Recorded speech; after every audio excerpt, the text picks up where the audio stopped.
இந்த fatty liver எந்த அளவுக்கு ஆபத்தானது அப்படின்னா, ஸோ லிவர் சம்மந்தமான பிரச்சனைகள்ல 2 வகை வந்து நம்ம சொல்லலாம். ஒண்ணு ஆல்கஹாலிக் ஃபேட்டி லிவர் அப்படின்னு சொல்லக்கூடியது. இது ஆல்கஹால் நெறைய எடுத்துக்கிறவங்களுக்கு கல்லீரலோட செயல்திறன் கொஞ்சம் கொஞ்சமா வந்து பாதிக்கப்பட்டு, அவங்களுக்கு இந்த பிரச்சனை வந்து வரலாம். ஸோ சர்க்கரை நோயில வரக்கூடிய ஃபேட்டி லிவர் அப்படிங்கிறது நான் ஆல்கஹாலிக் ஃபேட்டி லிவர் டிசீஸ் அப்படின்னு நம்ம வந்து சொல்லுவோம். இவங்க ஆல்கஹால் எடுத்துக்க மாட்டாங்க. பட் அத விட அதிகமான அளவுக்கு பாதிப்ப குடுக்கக்கூடிய சர்க்கரைய வந்து தொடர்ந்து நம்ம எடுத்துக்கும் பொழுது, அது நம்மளுடைய கல்லீரல்ல வந்து கொழுப்பா படிய ஆரம்பிக்குது. இது எந்த அளவுக்கு பிரச்சனை அப்டின்னா, ஆரம்ப கட்டத்தில நமக்கு எந்த அறிகுறியுமே வந்து தெரியாது. அதற்கான அறிகுறிகள்லாம் பார்க்கும்போது ரொம்ப சாதாரணமான ஒரு அறிகுறியா தான் இருக்கும். தொடர்ந்து உடல் சோர்வு இருந்துகிட்டே இருக்கும்.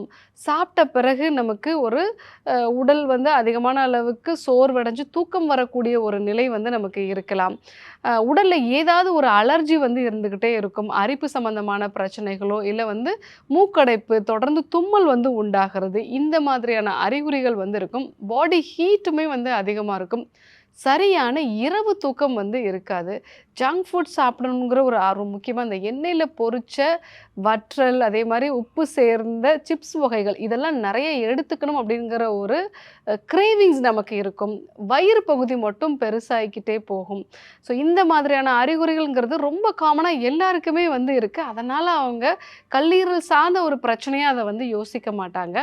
இந்த அறிகுறிகளோட தொடர்ந்து உங்களுக்கு வெயிட்டும் போட்டுட்டே போகுது. ரத்த சர்க்கரையும் வந்து கட்டுப்பாட்டுக்குள்ள இல்ல அப்படின்னா, ஃபேட்டி லிவர் இருக்கா அப்படிங்கிறத நம்ம வந்து பார்க்கணும். அனைத்து நோய்களுக்குமான குணம்.